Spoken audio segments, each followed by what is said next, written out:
Though he lived 5 centuries ago, Nostradamus claimed he could see well into our future. For all his vague language, those predictions point to the end of the world. In tonight's Fact or Fiction, we are looking into yet another claim about the Simpsons predicting a big news event. The story this time is that the iconic TV show eerily predicted the outbreak of the coronavirus. What if we told you everything happening right now was written centuries ago? While the year 2025 might seem like another calendar turn, it is predicted to be the year with occurrences that could make history. The Simpsons, famous for predicting everything from tech breakthroughs to global events. From predicting mind-blowing tech to foreseeing shocking political twists, The Simpsons has proven its ability to occasionally see into the future. And Nostradamus, renowned for his cryptic yet startlingly accurate prophecies, may have something shocking in store for 2025. But what do they know that we don't? Could their visions align to reveal events that will shake the world in 2025? Join us in this video as we reveal what might be coming next. An end to the reign of King Charles III. Nostradamus's ancient prophecies are once again creating a storm, with some claiming they foretell the downfall of King Charles III. According to British author Mario Reading, the mystic predicted that a king of the Isles would be driven from the throne and replaced by someone with no mark of a king. This mysterious description has fueled theories of Charles stepping aside, possibly due to health issues like his rumored prostate cancer diagnosis. We've received breaking news from Buckingham Palace, which has announced that the king has been diagnosed with cancer. Or even mounting public criticism over past controversies. While Prince William is the obvious successor, the strange phrase has sparked wilder ideas, including an unexpected return of Prince Harry, or even a dramatic reordering of the royal succession.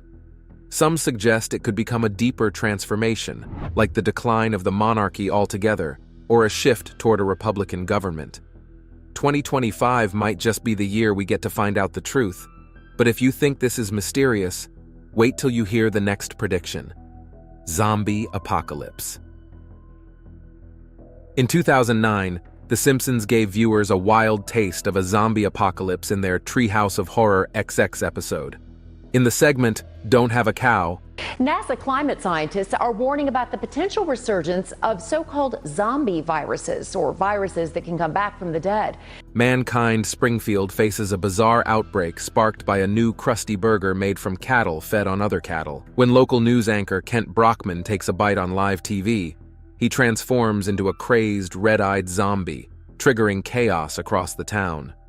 Bart, surprisingly immune to the infection, becomes humanity's last hope. As the Simpsons move to a supposed safe haven in Shelbyville, the story takes some hilarious and absurd turns. Apu, the vegetarian Quick E-Mart owner, is an expert zombie slayer, only to sacrifice himself for the family. After reaching Shelbyville, the townspeople strangely believe eating Bart can cure the virus, but the Simpsons devise a plan to use his immunity to create a vaccine. Though fictional, the episode leaves us wondering, could an outbreak like this ever happen, especially in the coming year? World War III. The 16th century mystic Nostradamus left cryptic warnings about a great war that many interpret as a prophecy of World War III. At the time of the Third World War, which will be predated by an asteroid striking the Earth in 2069. And then we have global war. In his poetic quatrains, he described a catastrophic conflict lasting up to 29 years, marked by unimaginable destruction and despair. One of his most alarming predictions reads, 7 months of great war, people dead through evil. This has been linked to the possibility of a global war ignited by escalating tensions between nations, such as those seen in recent conflicts. Some scholars speculate that this war could involve advanced weapons, environmental chaos, and societal collapse, reshaping the world irreparably.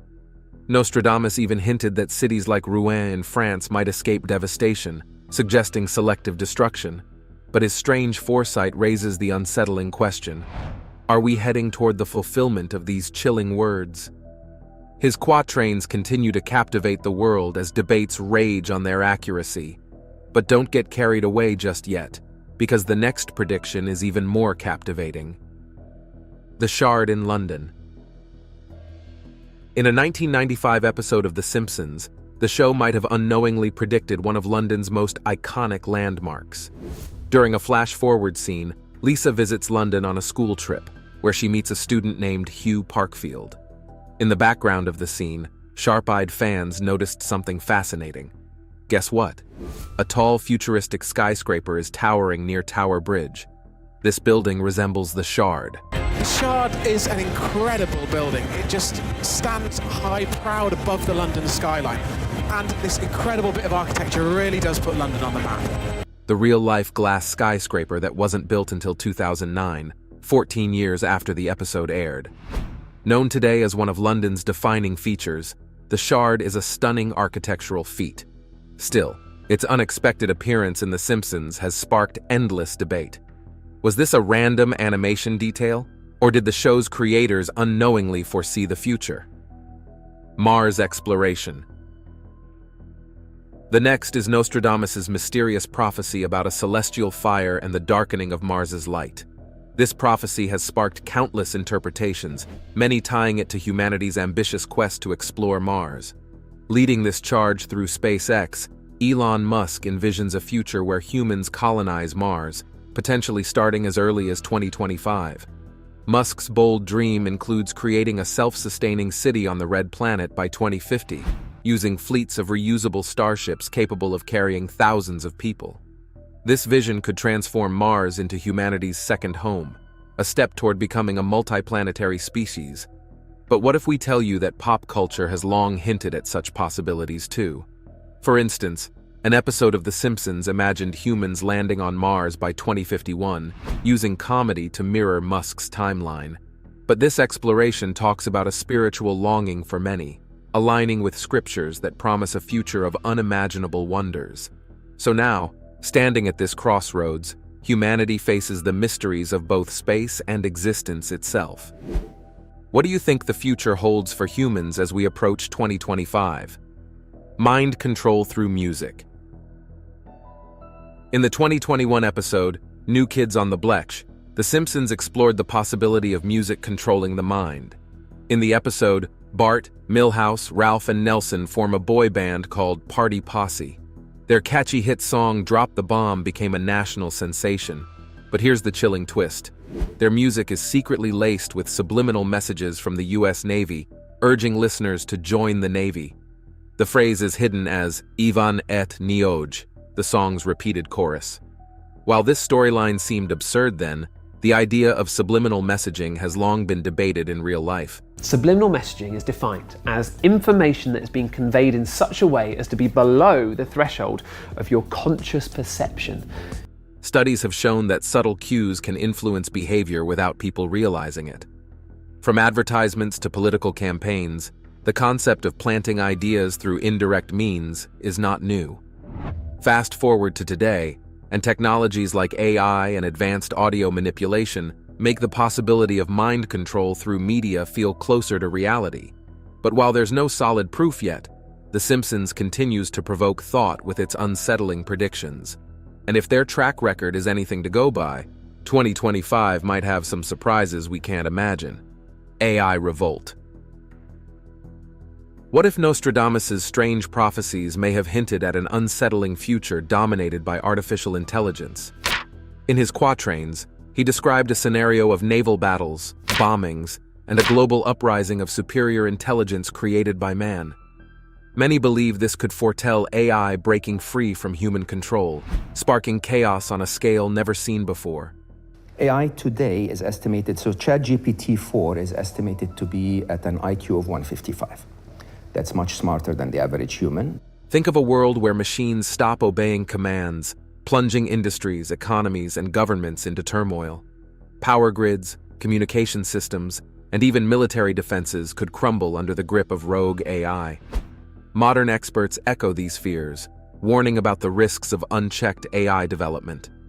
Major powers like the US, China, Russia, and India are already racing to dominate this technology, increasing tensions worldwide.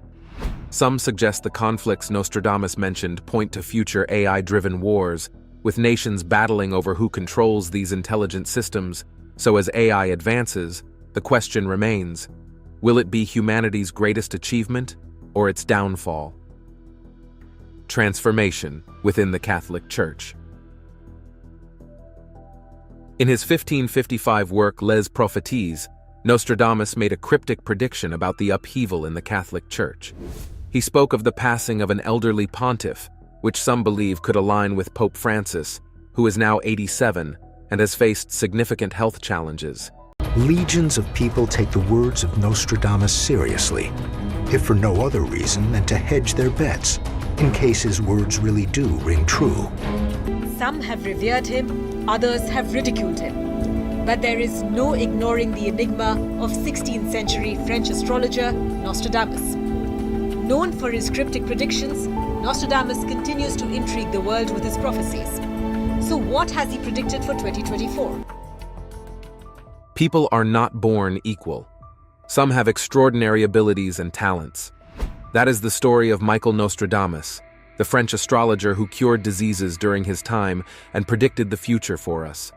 Though he lived 5 centuries ago, Nostradamus claimed he could see well into our future. For all his vague language, those predictions point to the end of the world. Born 500 years ago, Nostradamus's prophecies shake today's world with stunning precision and accuracy.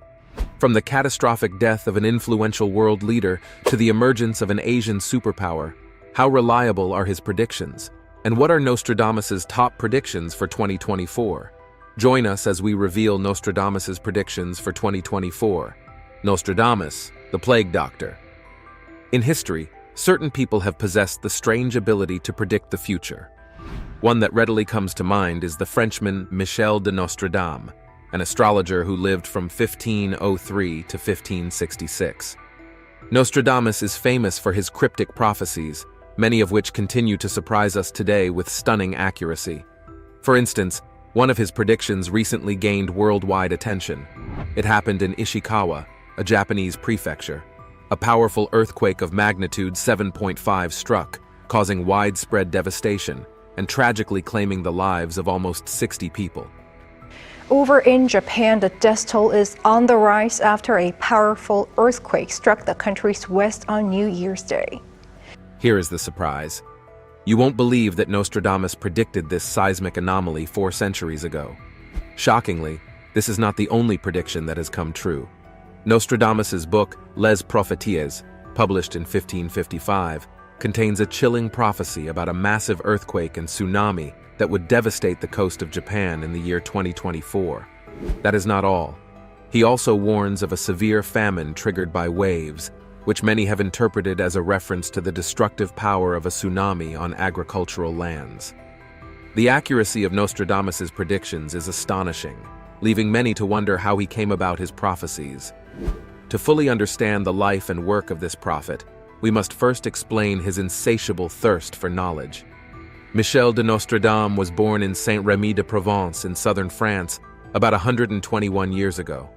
His father was a successful grain dealer and notary of Jewish heritage who converted to Catholicism to escape persecution during the Inquisition. Something struck everyone when he was young. Nostradamus displayed exceptional intelligence, rapidly progressing through his early education. His maternal grandfather taught him Latin, Greek, Hebrew, and mathematics. His grandfather's training in astrology and Jewish traditions likely played a crucial role in shaping his life as a prophet. At 14, Nostradamus enrolled at the University of Avignon to pursue a medical degree, but an outbreak of the bubonic plague forced him to abandon his studies. After that, he traveled through the countryside, learning herbal remedies and practicing as an apothecary. Living in the 16th century means living through widespread disease and belief in the occult and astrology. Nostradamus became a famous plague doctor. His herbal remedies became the only hope for those afflicted throughout France. In 1522, he enrolled at the University of Montpellier to complete his doctorate in medicine. During this time, he often challenged the teachings of Catholic priests, particularly their dismissal of astrology. Michel de Nostradamus was the first child in the family to be baptized in the Catholic faith. Some accounts suggest that university officials used this as a pretext to expel him, but other sources indicate that he completed his studies and received a medical license in 1525. He traveled extensively throughout France and Italy, treating victims of the devastating plague. Nostradamus introduced more progressive approaches to medicine. He prioritized hygiene, advocated for removing infected corpses, and developed a rose pill containing vitamin C to cure mild plague symptoms. His high success rate can be attributed to these innovative methods, combined with a focus on clean living, low-fat diets, and fresh air. In 1531, he was invited to collaborate with the renowned scholar Julius Caesar Scaliger in Aachen. During this period, he married and had 2 children.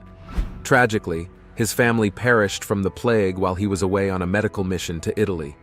This devastating loss cost him his popularity among locals and strained his relationship with Scaliger.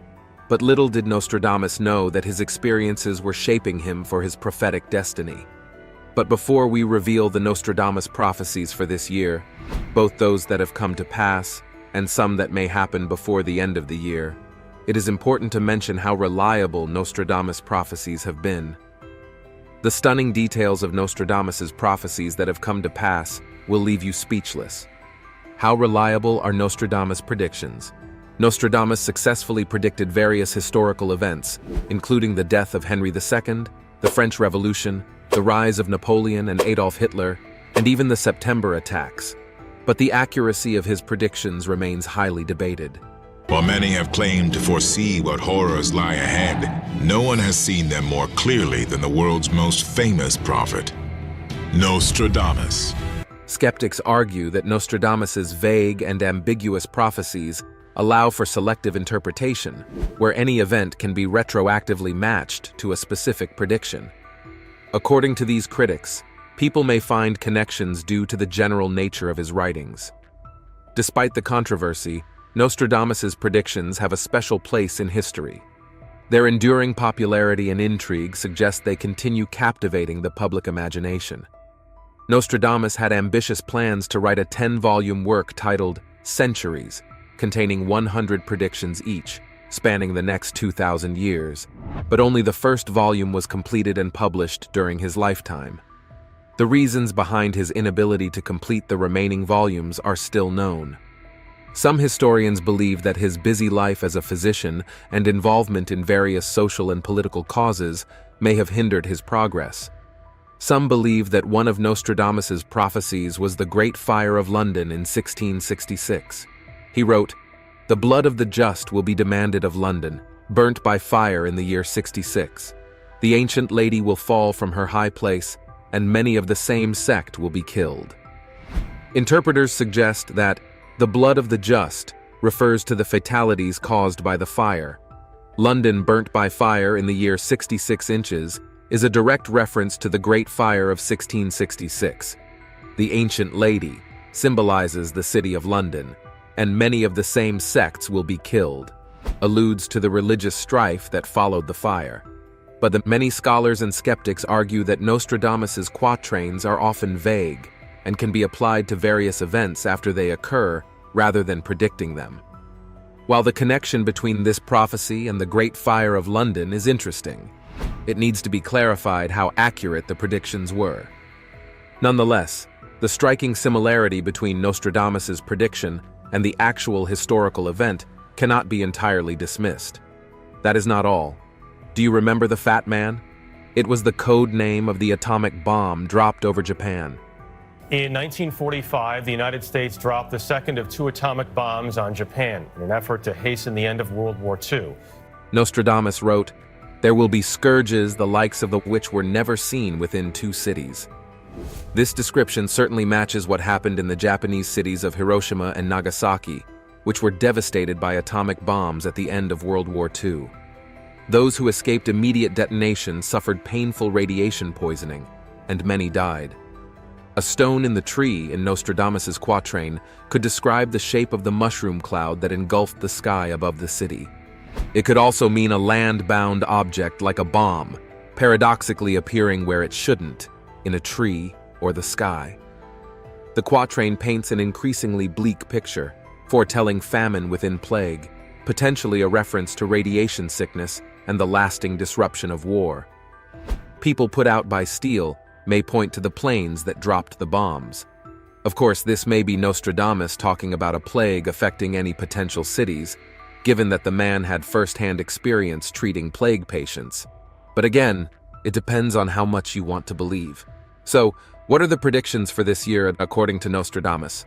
Buckle up because we're about to reveal some interesting prophecies for this year. Nostradamus 2024 Prophecies. Considering the fragility of peace in Europe, Middle East conflicts, and the growing threats in Africa, 2024 has proven to be unpredictable, and some of Nostradamus's predictions for this year may have influenced some of these events. One such prophecy for this year speaks of a dry earth growing more parched and subsequent great floods.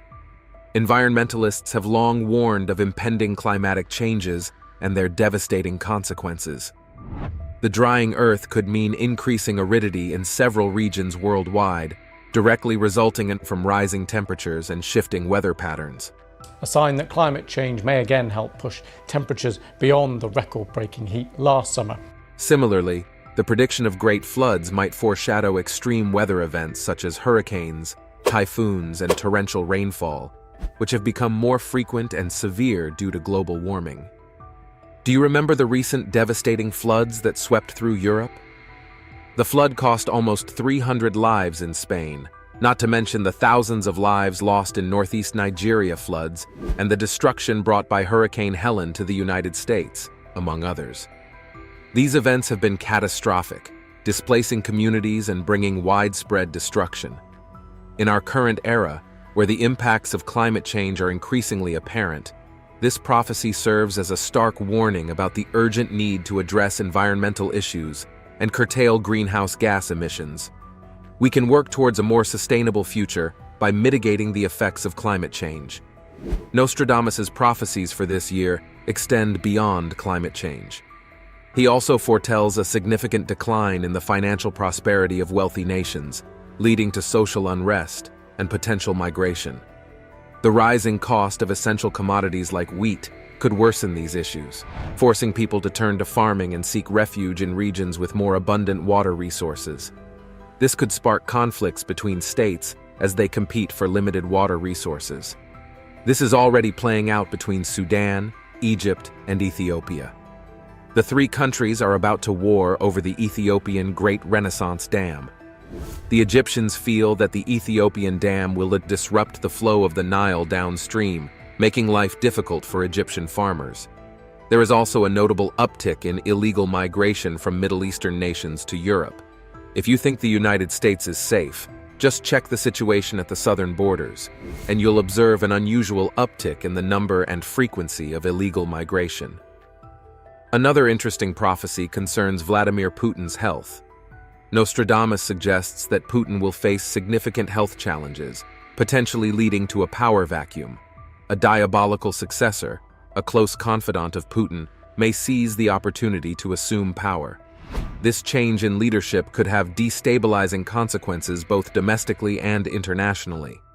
Donald Trump is back in power with a promise to end the raging conflict in Europe, and it is not entirely clear what else could go wrong with Putin after the war ends, but let's wait and see what happens. Nostradamus has a prophecy you may not like. It is about the global economy. According to him, a significant shift in wealth and power would lead to uncertainty in leadership and currencies. This shift may prompt searching for new economic models and reorienting global monetary relationships.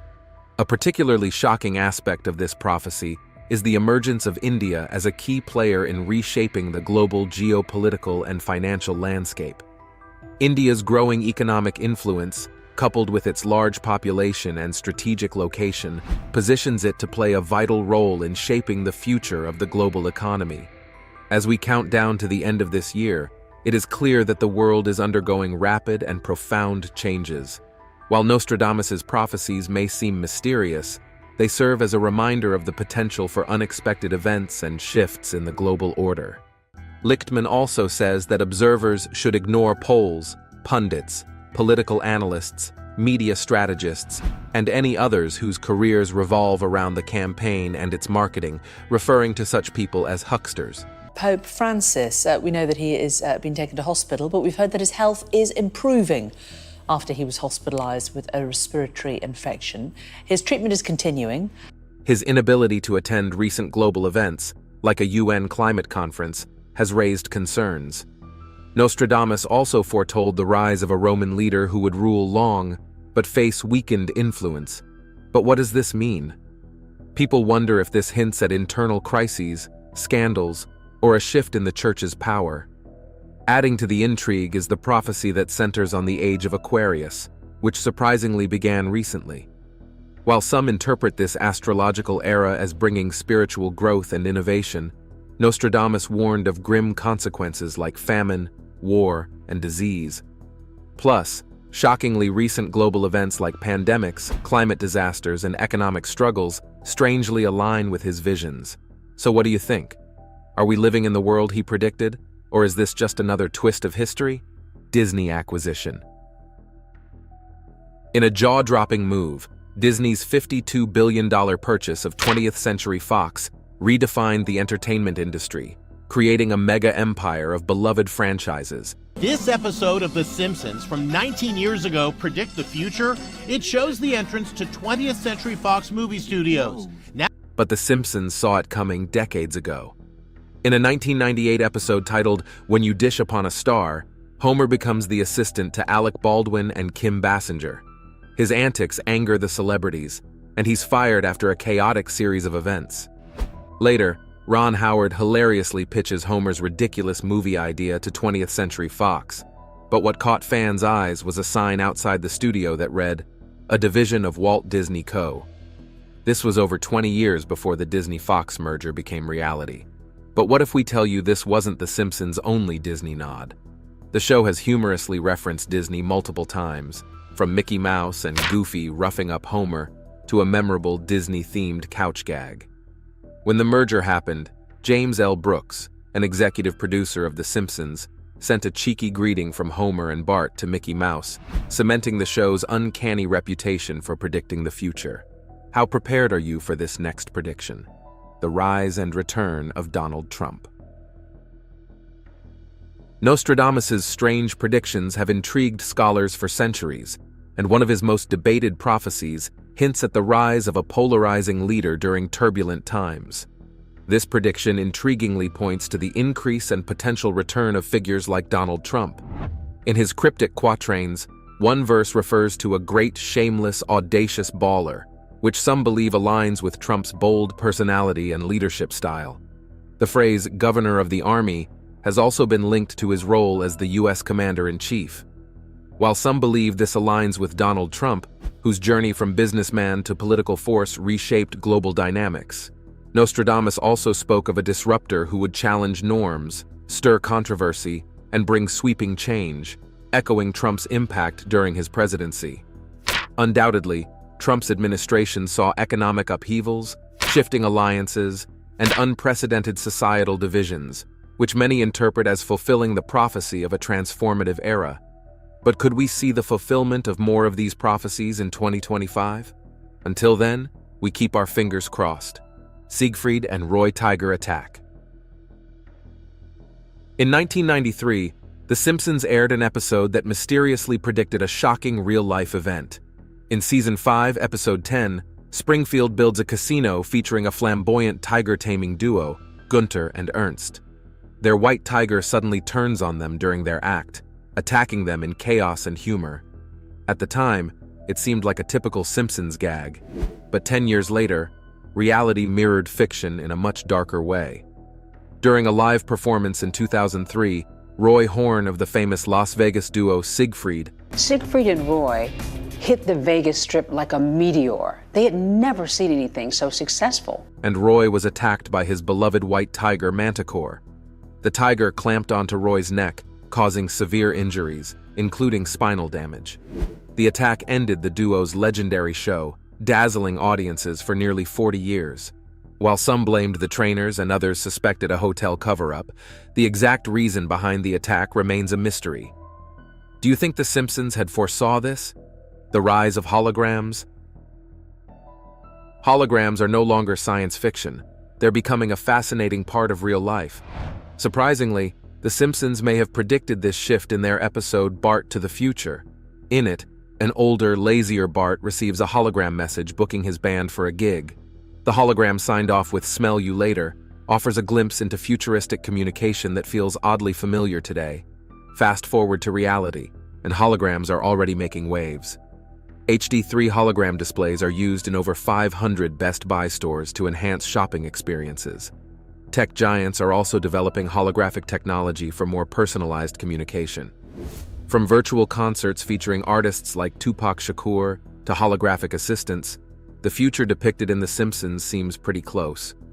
Could holograms soon replace emails, texts, or even phone calls? While they may not pose the same existential questions as AI, they could transform how we interact with each other. Yet again, The Simpsons reminds us to watch closely as life imitates art. We've come to the end of the video. The ceremony was led by Archbishop of Canterbury Justin Welby.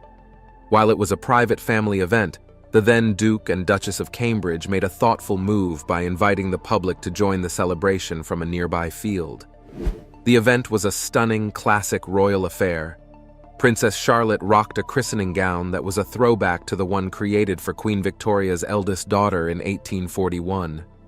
Kate casually pushed her daughter in a pram on their way to church, while William and George strolled beside them, capturing that classic royal family vibe. Princess Charlotte's christening, the royal family leaving the church there on the Sandringham estate. Hundreds of well-wishers have turned out today. Having her close family around, like her grandparents, King Charles III, back when he was Prince Charles, and Carol and Michael Middleton, really added to the specialness of the day. The media and everyone else have been very interested in Princess Charlotte's life right from her birth and christening, and that curiosity hasn't faded. From her earliest days, she stole the spotlight, winning over fans with every little moment she shared. Her parents have always been super mindful about keeping her and her siblings away from the crazy media spotlight, making sure they can enjoy a pretty normal childhood, even with their royal background. Whenever the family went to official royal events or public outings, Charlotte's delightful charm and vibrant personality shone through. Even as a little kid, Princess Charlotte already made her mark in history. She's the first British princess to outrank her younger brother in the line of succession, thanks to some changes in the laws. This makes her a real symbol of modernity for the monarchy. Prince Louis came along in 2018, but Princess Charlotte still holds her spot as third in line for the British throne, right after her dad and big brother George. Over the years, Charlotte has been in the spotlight, but her childhood was all about love, family, and those cherished traditions. Princess Charlotte's arrival kicked off a fresh chapter for the royal family, and her early years were packed with adorable moments that everyone was excited to watch unfold. These days, she's still a cherished part of the British royal family, showcasing the grace, charm, and strength that have always been a hallmark of her lineage. Let's look at Charlotte's fashion sense next. Princess Charlotte's fashion sense.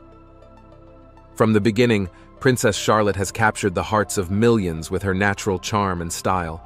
As the fourth in line to the British throne when she was born, Charlotte was immediately thrust into the spotlight, and it didn't take long for her to become a household name. While many are drawn to her royal status, others can't help but notice her incredible fashion sense, even as a toddler. Charlotte's early years were filled with public appearances that gave the world a glimpse into her life, and her outfits never failed to impress. Princess Charlotte, the latest fashion icon? One Spanish dressmaker thinks so. Margarita Pato is swamped with orders from around the world for her design, after the Duchess of Cambridge photographed her daughter wearing the M&H dress. Whether attending a family event, a royal engagement, or just being out and about with her parents, her attire always seemed to steal the show. In fact, it's safe to say that the Charlotte effect quickly became a thing. Designers and brands noticed that anything she wore would sell out almost immediately after she was photographed in it. From her adorable little coats to her elegant dresses, everything seemed to be in high demand. One of Charlotte's most iconic early outfits came during her appearance at her brother Prince Louis's christening in 2018. Dressed in a simple yet beautifully tailored blue dress with matching shoes, she stole the show. It was the perfect blend of classic royal fashion with a touch of childhood whimsy. And it wasn't just about the clothes. Her adorable wave to the crowd showed off her budding confidence and charm. That day, many people realized that this little princess had a unique presence. Charlotte's wardrobe choices often reflect traditional British styles, paying homage to classic children's fashion. Floral prints, Peter Pan collars, and knit cardigans have become signature looks for her. She's been seen sporting everything from pretty dresses to smart little blazers, always with a polished, age-appropriate touch. Her clothing choices might be simple, but they're carefully curated to make a statement. Even at a young age, she's already setting trends and influencing children's fashion worldwide. Beyond her dresses and coats, Charlotte has a keen eye for accessories too. She's been seen wearing stylish headbands, bows, and hats that complement her outfits perfectly. One of her most talked about accessories is a little pink backpack she was spotted with on her first day of school. One of the hardest working and most respected members of the royal family, Princess Anne has a long and distinguished history as an equestrian. Princess Anne is the king's right-hand woman. Other than the queen, she is probably one of the most important people in his life. All eyes are coming to rest on the British royal family, as shocking rumors are starting to spread throughout the world at the speed of light. Sources at the British palace are warning of plans by the king to strip his wife, Camila, from her role as the queen consort and replace her with someone he believes to be far more suitable for the role, Princess Anne, only daughter of the late Queen Elizabeth. With Charles trying to modernize the monarchy, the question being asked is simple: what happens now? Join us to find out the answers. Who is Princess Anne? Princess Anne, the only daughter of Queen Elizabeth II and Prince Philip, Duke of Edinburgh, is a prominent member of the British royal family. Born on August 15, 1950, she is known for her strong character and dedication to public service. Anne has carved out a significant role for herself within the royal family, often described as hard-working and down-to-earth. Her commitment to her royal duties and charitable work has earned her a reputation that resonates with the public. Educated at Benenden School in Kent, Princess Anne's formative years prepared her for a life of service. She has actively engaged in over 300 organizations, championing causes related to health, education, and sport. Notably, she is an accomplished equestrian, having competed in the Olympic Games in 1976. This athletic background illustrates her determination and competitive spirit, traits that have defined her approach to royal duties. And it doesn't stop there. Princess Anne's role extends beyond ceremonial duties. She takes on major responsibilities on behalf of the Queen. As a member of the royal family, she often represents the monarchy at state occasions and public events, fostering connections between the royal institution and the British public. Her approach is characterized by sincerity and a desire to promote goodwill, setting her apart from other members of the royal family. In addition to her royal engagements, Princess Anne is known for her forthrightness.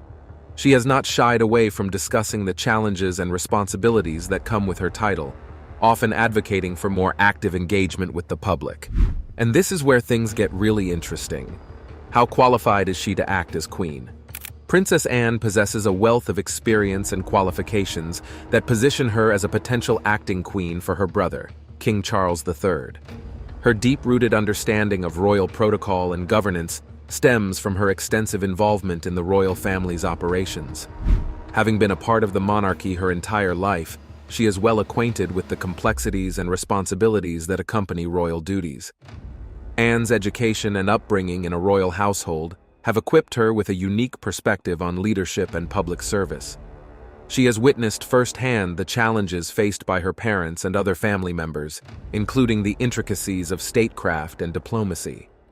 This background gives her a nuanced understanding of the role, making her a strong candidate to assume duties on behalf of the king when necessary. Also, Princess Anne's active participation in numerous charitable organizations reflects her commitment to serving the public. She has demonstrated a keen ability to address social issues, from mental health awareness to children's welfare, which aligns with the royal family's mission to contribute positively to society. Her hands-on approach and willingness to engage with the public have solidified her reputation as a capable and approachable figure within the monarchy. In addition to her public service, Anne's work ethic and tenacity set her apart. She has consistently prioritized her royal responsibilities, often juggling multiple engagements while maintaining a strong presence in the charitable sector. This dedication not only underscores her capability, but also her readiness to step into a more prominent role if required. As King Charles III navigates his reign, having a sister with such qualifications ready to support him is something that could enhance the stability and continuity of the monarchy. But what about Camilla? Why Camilla shouldn't remain as Queen Consort? The position of Queen Consort is a role defined by marriage to the king rather than by appointment or inheritance. Camilla became Queen Consort automatically upon Charles's accession to the throne, following Queen Elizabeth II's explicit wish expressed during her Platinum Jubilee. The role traditionally involves supporting the monarch in their duties, undertaking royal engagements, and serving as patron of various charities. While Camilla has taken on the role with grace and dignity, there are several arguments against her continued title as Queen Consort. First, her past as the Duchess of Cornwall, especially her involvement with King Charles during his marriage to the late Princess Diana, has sparked controversy that lingers to this day. Many royal watchers believe that the history surrounding their relationship undermines her position and continues to evoke mixed sentiments among the public. Also, Camilla's approach to her role has been scrutinized. Critics argue that she has not fully embraced the traditional expectations of a queen consort, particularly in representing the monarchy at ceremonial events. While she has participated in numerous engagements, her less prominent public profile compared to other royal family members raises questions about her commitment to the role. This perception could diminish the stature of the title and the monarchy itself. To add to all of this, the public sentiment toward Camilla remains split. Many members of the public and royal commentators express that her past actions make her an inappropriate figure to hold the title of Queen Consort. The enduring legacy of Princess Diana still looms large, and for some, the association of Camilla with the end of that marriage continues to tarnish her reputation. This ongoing discussion contributes to the argument that she may not be the best representative for the royal family in such a high-profile position. Once she became the Duchess of Cornwall, Camilla faced criticism for her attempts to reshape her public image. Despite her charitable work and royal duties, public sentiment remained divided. Events such as the high-profile wedding of Prince William and Kate Middleton further highlighted the stark contrast between Camilla and the more universally admired members of the royal family. In public appearances, she often appeared more reserved, which contributed to perceptions of her as an outsider rather than an integral part of the royal family. Even as Queen Consort, her role has not been free from further controversy. There have been moments of misstep that have generated negative headlines. For instance, her comments during public engagements occasionally drew ire, perceived as lacking sensitivity to the issues faced by ordinary citizens. Such incidents reinforce the view that she sometimes struggles to connect with the public at large, despite her efforts to engage in various charitable initiatives.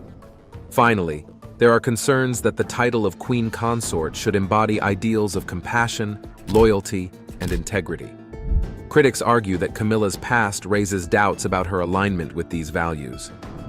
As the royal family seeks to modernize and connect with the public, the choice of title holder becomes crucial in maintaining the monarchy's relevance and reputation. But there are obstacles to making any changes. Why it would be difficult to switch Camilla out.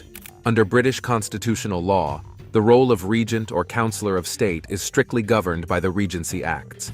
The current succession law follows the rule of allowing only the eldest legitimate son to inherit the estate for those born before 2011. This is why Princess Anne is currently 16th in line to the throne, despite being the second-born child. The councillors of state, who can carry out constitutional duties when the monarch is abroad or unwell, are appointed based on specific legal criteria rather than personal qualification or experience. The role of queen consort is specifically tied to marriage to the king, and there is no constitutional provision for this role to be reassigned to another family member. This position is distinct from a queen regnant like Elizabeth II, who rules in her own right. The queen consort has no constitutional power to make state decisions or act as regent unless specifically appointed under the Regency Acts. Historically also, the title of queen consort has seen instances where the status of an individual has changed due to various circumstances. Notably, in the late 20th century, the case of Queen Mary of Teck and Queen Elizabeth II illustrated how the role can evolve based on the monarchy's needs. When King George V passed away, Queen Mary continued to exert influence and support during the reign of her son, King Edward VIII, before he abdicated in 1936. However, the most notable example of a queen consort being superseded involves Queen Victoria. Upon the death of her husband, Prince Albert, she withdrew from public life for an extended period, which led to discussions about the future role of a queen consort in the monarchy. After her prolonged mourning, Queen Victoria gradually returned to public engagements, but never fully resumed the same level of public prominence that had characterized her earlier reign. This period marked a shift in how queen consorts were perceived, emphasizing the importance of public engagement and visibility. Another significant instance occurred with Queen Alexandra, the consort of King Edward VII. Following her husband's death in 1910, Alexandra took on a more subdued role. She focused on charity work, but did not attempt to overshadow her son, King George V, or his wife, Queen Mary. Their collaborative approach to royal duties established a new precedent, demonstrating that the role of a queen consort could evolve in response to changing societal expectations and the dynamics of the royal family. Still, when it comes down to it, changes to the position would all eyes are coming to rest on the British royal family, as shocking rumors are starting to spread throughout the world